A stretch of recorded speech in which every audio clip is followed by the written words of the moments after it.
యేసుక్రీస్తునాథుని యందు ప్రియమైన దేవుని బిడ్డలారా, ఈ దినములలో మనం యేసుని దివ్య హృదయాన్ని కూర్చి ధ్యానిస్తూ ఉన్నాం. యేసుని దివ్య హృదయం మనమందరినీ ఎలా ప్రేమిస్తుంది, ఎలా రక్షిస్తుంది, ఎలా తన ఉన్నత జీవితంలోనికి నడిపిస్తుందని ధ్యానించే గడియలో మొదటిగా పరిశుద్ధాత్మ దేవుడు మనమందరికీ యేసుని దివ్య హృదయమును కూర్చిన లోతైన సత్యాలను వివరించమని, మనకు తోడ్పడమని అడుగుదాం. పరిపాలించు పరిశుద్ధాత్మా, బలిగా నన్నే సమర్పిస్తున్నా.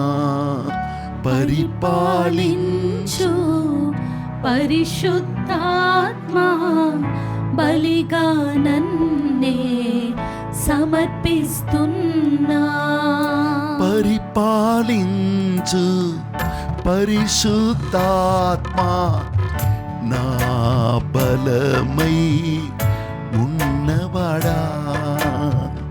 పరిశుద్ధాత్మా నా బలమా, నీకే నన్ను సమర్పిస్తున్నా. పరిశుద్ధాత్మా నా బలమా, నీకే నన్ను సమర్పిస్తున్నా. పరిశుద్ధాత్మా నా బలమా, నీకే నన్ను సమర్పిస్తున్నా.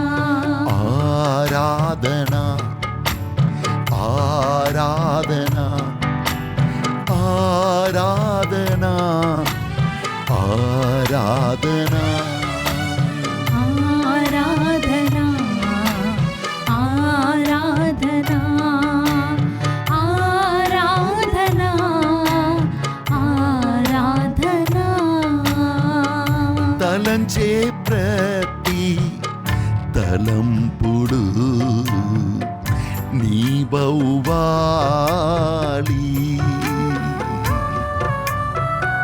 తలంచే ప్రతి తలంపులు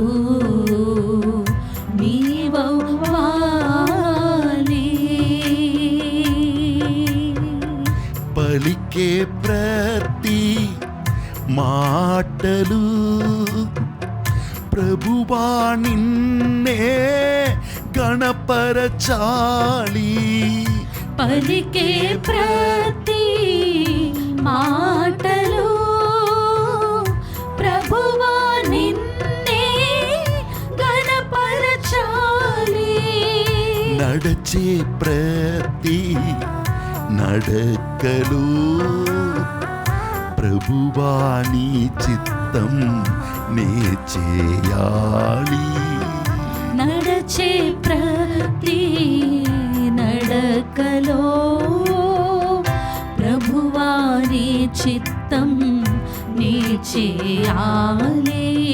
ఆరాధన ఆరాధన ఆరాధన ఆరాధన ఆరాధన ఆరాధన ఆరాధన ఆరాధన. పరిపాలించు పరిశుద్ధాత్మా, బలిగా నన్నే సమర్పిస్తున్నా. పరిపాలించు పరిశుద్ధాత్మా, బలిగా నన్నే సమర్పిస్తున్నా. యేసు నామమున అడిగి పొందుకుంటున్నాము తండ్రి, ఆమేన్. దేవుని ప్రియమైన బిడ్డలారా, 1673 నుండి 1675 వరకు అనగా 17వ శతాబ్దంలో దేవాది దేవుడు మానవుల మీద ఉన్న ప్రేమను, సిలువలో ఆయన మానవులకు చూపించిన ఆ దయను మనిషి మర్చిపోయి తమ ఇష్టపడి జీవిస్తున్నారని గుర్తించుకొని తన కల్వారి ప్రేమను తన హృదయం నుండి ఎలా మానవుల్ని ప్రేమిస్తున్నానని చూపించుటకై ఆ కాలంలో ఉన్న సెయింట్ మార్గరెట్ మేరీ అలాక్వా అనే ఒక ఫ్రెంచ్ దేశానికి చెందిన కన్యాస్త్రీకి ఎన్నోసార్లు దర్శనమిచ్చి ఆయన యేసుని దివ్య హృదయం అంటే ఏమిటనే ఆ దర్శనంను చూపించారు. సిస్టర్ మార్గరెట్ గారు చూసిన ఆ దర్శనం ఏమనగా యేసుని దివ్య హృదయం యేసయ్య ఆ బిడ్డకు చూపించారు. ఆ హృదయం నుండి నిప్పు మండుతుంది. ఆ హృదయం చుట్టూ ముళ్ళు, ఎలా యేసుని తల మీద ముళ్ళ కిరీటం ఉండిందో అట్లనే యేసయ్య హృదయమును చుట్టి ముళ్ళ కిరీటం. అది మాత్రం కాదు, ఆ హృదయం పైన ఒక సిలువ గుర్తు. అమ్మకు అర్థం కాలేదు. ఆ హృదయం నుండి 2 చోట్లలో రక్తం కారుతుంది. ఒక పున్నులాగా అక్కడ గాయంలాగా ఉండిపోతుంది. అమ్మ అడుగుతున్నారు యేసయ్యను, ప్రభు దీనికి అర్థం ఏమిటి? ప్రభువే స్వయముగా ఆ బిడ్డకు నేర్పించిన ఆ సత్యాలను ఈరోజు మనం కొద్దిసేపు ధ్యానించి ఈ జూన్ నెలలో యేసుని దివ్య హృదయాన్ని మనం కొనియాడుతున్నప్పుడు ఆ హృదయం మనకు నేర్పించే లేక చూపించే ఆ ప్రేమను గుర్తించుకొని ఆ హృదయం అడుగుతున్న ప్రార్థనను మనం ఆలకించి మన జీవితాన్ని ప్రభునకు సమర్పించుకుంటాం. ప్రభు మొదటిగా తన హృదయాన్ని ఈ సిస్టర్ గారికి చూపించారు. అది అర్థం ఏమనగా హృదయం సంబంధానికి, రిలేషన్షిప్కి అది సంబంధమైనది. దేవుడు లోకమును ఎంతగానో ప్రేమించి ఆ మానవునితో, పడిపోయిన మానవునితో నడవటానికి ఆయన పయనించాడు. అవును, తన హృదయాన్ని మనకు ప్రసాదించాడు. కారణం మానవుని హృదయం సామెతల గ్రంథం 6వ అధ్యాయం 5వ వచనం పలికినట్లు వాక్యం మనం ధ్యానించవచ్చు. సామెతల గ్రంథం 6:5లో ఇలా రాయబడి ఉన్నది, వేటగాని చేతి నుండి లేడి తప్పించుకున్నట్లుగా బోయ చేతి నుండి పక్షి తప్పించుకున్నట్లుగా నీవును బోను నుండి తప్పించుకొనవలెను. నువ్వు తప్పించుకోవాలి. ఆ హృదయం బాధపడుతుంది, కన్నీరు కారుస్తుంది. నా బిడ్డల్ని హృదయం ఈ అంధకార లోకానికి బలి అవుతుంది. మనిషి ఎన్నో విధాలుగా దేవుని బిడ్డల్ని లాగుట్టకు ప్రయత్నిస్తున్నాడు.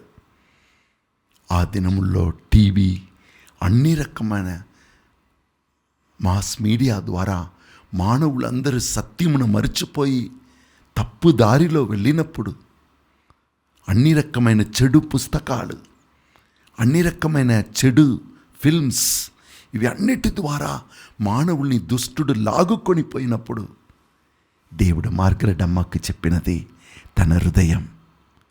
నా హృదయం ఎంత బాధపడుతుంది తెలుసా? నీ హృదయాన్ని నేను సృష్టించినది నీ దేవుని అయిన ప్రభుని ప్రేమించుటకు, ఆయన్ను సేవించుటకు, ఆయనతో ఉండుటకు. కావున ఆ హృదయం రక్తముతో కారుతుంది. నీవు ఆయన్ను ప్రేమించట్లేదు.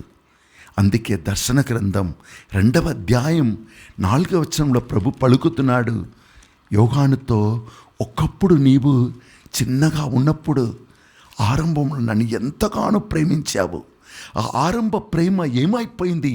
ఇప్పుడు చల్లారిపోయింది. ఈ లోక మాయలో నువ్వు చిక్కుకొనిపోయావు కనుక దేవుని ప్రేమను నువ్వు గుర్తించుకోలేకపోతున్నావు. నీ హృదయం దేవుని వెదకట్టలేదు. నీ హృదయం ప్రభు కోసం దాహం కొనట్టలేదు. నీ హృదయం దేవుని ప్రేమ చేత నింపబడటలేదు. కనుక ఈ హృదయమును ఎలా వేటకాడు పక్షిని వేట చేసి లాగుకొని తన వలలో పట్టుకొని పోతున్నాడో అట్లనే వేలాది మంది ప్రజలు ఆత్మలు దుష్టుని ద్వారా లాగుకొని పోపడుతున్నాయి. ఎక్కడ చూసినా పాపమయం. దేవుడు కన్నీరు కారుస్తున్నారు. అమ్మా చెప్పుము, లోకానికి చెప్పుము, దేవుని హృదయం మానవుల కోసం దాహం కొని ఉన్నది. వారిని ప్రేమించుటకు నేను ఆశపడుతున్నాను. అందుకే భువికి వచ్చి సిలువలో మరణించాను. అవును, యేసు సిలువలో వేలాడినప్పుడు ఒక వ్యక్తి వచ్చి యేసుని పొడిచాడు.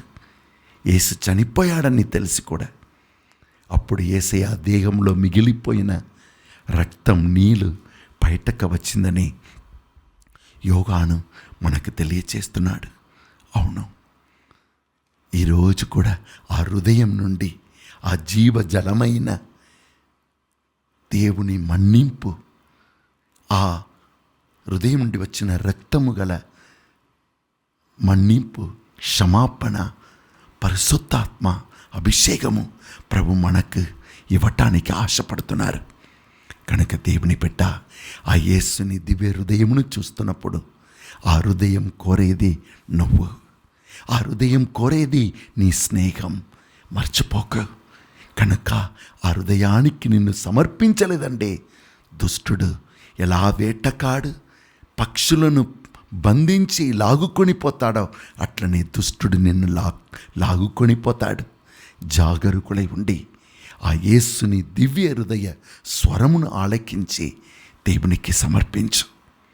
ఇది దేవుని హృదయ అంతరంగం నుండి, హృదయం నుండి వచ్చే స్వరము, ఆలాపన. రెండవది మనం చూస్తున్నాము, అమ్మ మార్గరెట్కి యేసయ్య చూపించినది ఏమనగా అటువంటి ప్రేమగల హృదయమును చుట్టి ముళ్ళు కిరీటంలాగా ఉన్నది. మార్గరెట్ అడుగుతున్నారు, ఇది ఏమిటి? అవును, నా బిడ్డలు జీవితంలో ఉన్న పాపం, శాపము వారి జీవితాన్ని లాగుకొని పోతుంది. ప్రభు ఏడ్చాడు.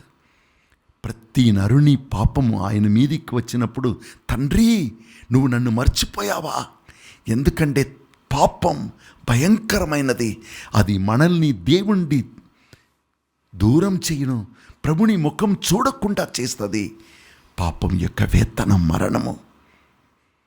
అవును, నాకు తెలిసిన ఒక అమ్మాయి, నేను మదురైలో కర్మాతుర్ అనే చోటలో రిట్రీట్ ఇవ్వటానికి వెళ్ళినప్పుడు ఒక అమ్మాయిని ఎడమ వైపు ఆ తొడ పైనుండి కింది వరకు ఒకే రకమైన కట్టెలు, పుండ్లు, వేదన కారుతుంది.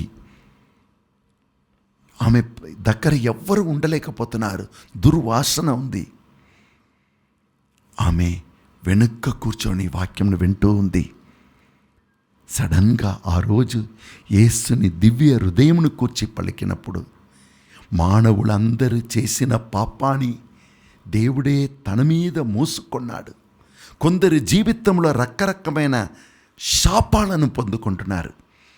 వారు తమ దేహాలను అన్యులకు సమర్పించినప్పుడు అని పలికినప్పుడే ఆమె అని పెద్దగా అరిచింది. అందరూ వెనుక చూశారు. ఆమె సిగ్గుపడింది, ఎందుకు ఇలా అరిచానని. ఆమెలో ఉన్న ఒక రకమైన శాపం. ఆమె జీవించినప్పుడే తన దేహాన్ని రకరకమైన మనుషులకు అర్పించే అమ్మాయి. ఒక్కరోజు కూడా ఒక వ్యక్తి లేకుండా ఉండలేదు మాట. ఇంటి నుండి వెళ్ళిపోతూ ఉండును. ఆమె శరీరం మొత్తము శాపముతో నింపబడింది. ఆమె తండ్రి తన కూతురికి జీవితాన్ని మార్చుకో అని పలికి కూడా ఆమె మారలేదు. ఆయన శపించాడు, నీ దేహం మొత్తం కుళ్ళిపోతుంది, నీ దేహాన్ని అందరికీ త్రోసివేసి ఇలా మన కుటుంబ పేరును పాడు చేస్తున్నావు, నా ఇంటి నుండి వెళ్ళిపో అని త్రోసివేశాడు. తండ్రి చేత శపింపబడిన అమ్మాయి పలుకుతుంది, ఆమె దేహం మొత్తం కుళ్ళిపోయింది. అప్పుడు యేసుని దివ్య హృదయ ప్రేమను గూర్చి ఆమె వినింది. నీ శాపము జీవితంలో తెలుసుకోకుండా పొందిన ఆ శాపాలు ముళ్ళ కిరీటంలాగా మారిపోతుంది. కానీ నీ దేవుడు సిలువలో తల మీద తన కిరీటంను పొందుకున్నది మాత్రం కాదు, మన శాపాల్ని తీసినది మాత్రం కాదు. ఈరోజు నీ హృదయం, యేసుని హృదయం చుట్టూ ఆ ముళ్ళ కిరీటం ఉన్నది. ఆ హృదయాలను తనను ప్రేమించుటకు మళ్ళీ పిలుస్తున్నాడు. నీ హృదయం, నీ దేహం ఎంత పాపములో మునిగిపోయినను పర్వాలేదు, తిరిగిరా. ఇదిగో నా హృదయం నీ హృదయం కోసం వేచి ఉన్నది. నా హృదయం నీ హృదయమును చుట్టి ఉన్న ప్రేమ అని పేరిట లేక ఎన్నో కారణాల ద్వారా నీ హృదయాన్ని లోకానికి, పాపానికి నీవు అమ్మేసావా? భయపడకు, తిరిగిరా. నీ హృదయాన్ని ఇవ్వు. అది ఎర్రగా ఉండినను దాన్ని కడిగి తెల్లగా మారుస్తున్నాను అని దేవుడు పిలుస్తున్నారు. ఆమె ఈ వాక్యం విన్నప్పుడు ముందుకు వచ్చి నడవలేకపోయింది. మెల్లగా అవడకంలో పాల్గొనింది. ఆ 4వ రోజు ఆ పుండ్లు మొత్తం కారిన పుండ్లు మానింది. ఆమె దేవుడు యేసుని దివ్య హృదయం ఈరోజు కూడా తమ పాపాన్ని ఎవరైనా సరే ఒప్పుకొని ప్రభు దగ్గరికి తిరిగి వచ్చిన ఆ ప్రేమ, ఆ యేసుని దివ్య హృదయ ప్రేమ వారిని మన్నించి వారిలోని శాపాన్ని తొలగించి వారికి విడుదల ఇస్తున్నాడు దేవుడు అని అందరికీ తెలియచేసింది. అవును, ఈరోజు కూడా యేసుని దివ్య హృదయమును చుట్టి ఉన్న ఆ ముళ్ళ కిరీటం చూస్తున్నప్పుడు ఎలా మన హృదయ వాంఛల ద్వారా మన ఆశలను మనం ఇష్టపడి పెంచుకుంటూ దాన్ని నెరవేర్చుకుంటూ యేసుని హృదయం చుట్టూ ముళ్ళ కిరీటంను ఉంచుతున్నాము, మన జీవితమును కూడా శాపాలతో నింపుకుంటున్నాము. కానీ యేసుని దివ్య హృదయం మన ముళ్ళను తొలగించుటకు, ఆ ముళ్ళను తన మీద స్వీకరించుటకు సిద్ధంగా ఉన్నాడు. మనల్ని పిలుస్తున్నాడు. మీరు ఎటువంటి శాపములో పడిపోయి ఉండినను ఆ యేసుని దివ్య హృదయం మనకు మిమ్మల్ని సమర్పించండి. మీ శాపాలను తొలగించి మిమ్మల్ని ఆశీర్వాదంగా మారుస్తాడు. ఆది గ్రంథం 3వ అధ్యాయంలో ఆదాం ఏవా పాపం చేసినప్పుడు ఈ మంచి పొలములో ముళ్ళ పొదలు వచ్చునన్నాడు. కానీ అదే దేవుడు వారిని మన్నించి ఇశ్రాయేల్ ప్రజలతో పలికారు. ఎండిపోయిన ఎడారి ఇప్పుడు పాలు తేనెతో నింపబడిన భూమిగా మారును. అవును, మీ హృదయాన్ని దేవునికి సమర్పించండి. యేసుని దివ్య హృదయం మాత్రమే పడిపోయిన, శాపముల కట్టపడిన, ముళ్ళ పొదలతో నింపబడిన మన హృదయాన్ని ఆశీర్వాదంగా మార్చును. అందుకే యేసుని హృదయం మనల్ని పిలుస్తుంది. 3వది, ఆ హృదయంలో మనం చూసేది ఏమనగా రక్తం. అవును, గాయాలు. ప్రతి నరుని పాపాలు మన్నింపబడాలంటే లేవియ కాండంలో మనం చదువుతున్నాం 17వ అధ్యాయంలో రక్తం చిందక పాప క్షమాపణ లేదు. పౌలు కూడా హెబ్రేయులకు రాసిన లేఖ 9వ అధ్యాయం 22వ వచనంలో ఇట్లు పలుకుచున్నాడు, సమస్త వస్తువులు కూడా రక్తము చేతనే శుద్ధి చేయబడను. రక్తం చిందక పాప క్షమాపణ లభింపదు. కనుక మన పాపములను, మన శాపాలను తొలగించుటకు ఒకే ఒక మార్గం, యేసుని రక్తం చిందపడాలి. చేతిలో పెయింట్ ఉన్నదంటే స్పెషల్ నీళ్ళు కావాలి. మామూలు నీళ్ళతో అది వెళ్ళదు. కెరోసిన్, పెట్రోల్ పోయాలి. అట్లనే మన పాపాలు మన్నింపబడాలంటే స్పెషల్ రక్తముతో, పాపం లేని రక్తముతో కడగపడాలి. అందుకే దైవ కుమారుడైన యేసు రక్తం చెంది లోకాన్ని రక్షించాడు. కానీ మానవులో ఆ రక్తాన్ని మర్చిపోయి వారు ఇష్టపడి జీవిస్తున్నారు. అందుకే ఈ రక్తం ఎందుకు చిందపడింది? నా హృదయం నిన్ను ప్రేమిస్తుంది, నా హృదయం వలన నేను నీకోసం రక్తం చెందాను కనుక నీ పాపాన్ని ఒప్పుకొని తిరిగిరా, దేవుని క్షమాపణను పొందుకో, దేవుని విడుదలను పొందుకో అని ఆ రక్తం మనల్ని పిలుస్తూ ఉంది. నీ కోసం యేసుని రక్తం ఆయన హృదయం నుండి, ఆయన ప్రేమగల హృదయం నుండి, ఆయన నిన్ను రక్షించాలనే ఆ వాంఛ నుండి కారుతుంది. రా, తిరిగిరా, క్షమాపణ పొందు, నీవు కూడా రక్షింపబడు అని యేసుని దివ్య హృదయం నుండి వచ్చిన ఆ రక్తం మిమ్మల్ని ఆహ్వానిస్తుంది. దాని పక్కన అమ్మ మార్గరెట్కి దేవుడు చూపించినది చిన్న గాయాలు. మానవులు తమ జీవితంలోని గాయాల వలన వారి జీవితాన్నే నాశనం చేసుకుంటున్నారు. ఈ లోకంలో కోపం, క్రోధం, పగ, కక్ష వలన మనుషులను గాయపరుస్తూ ఉంటున్నారు. వారి నాలుకతో దూషించి, ద్వేషించి, బూతు మాటలు పలికి గాయపరుస్తూ ఉన్నారు. ఆ గాయాలను వారు ఎలా గుణపరచాలో తెలియట్లేదు. అందుకే యేసు పలుకుతున్నారు, ఎవ్వరు నిన్ను అవమానపరిచి ఉండినా, ఎవరు నీకొచ్చి చెడుగా మాట్లాడి ఉండినా ఆ పాత భారమును, పాపపు భారమును, మనోవేదనను నువ్వు మోసుకుని వెళ్ళ అవసరం లేదు.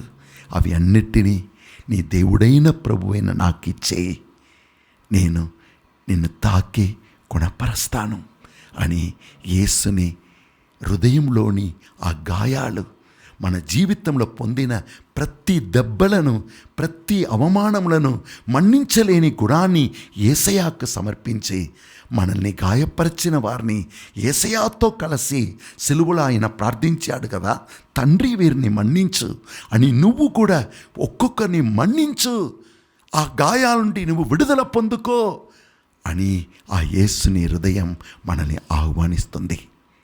నాలుగవది మనం చూసేది ఏమనగా, ఆ హృదయం నుండి వస్తున్న ఆ మంట, ఆ అగ్ని దేనికి గుర్తు? యేసుని దివ్య హృదయం. యేసు సిలువలో వేలాడినప్పుడు చివరిగా పలికినది తండ్రితో, తండ్రి నీవు నీ ఆత్మను నాకిచ్చావు.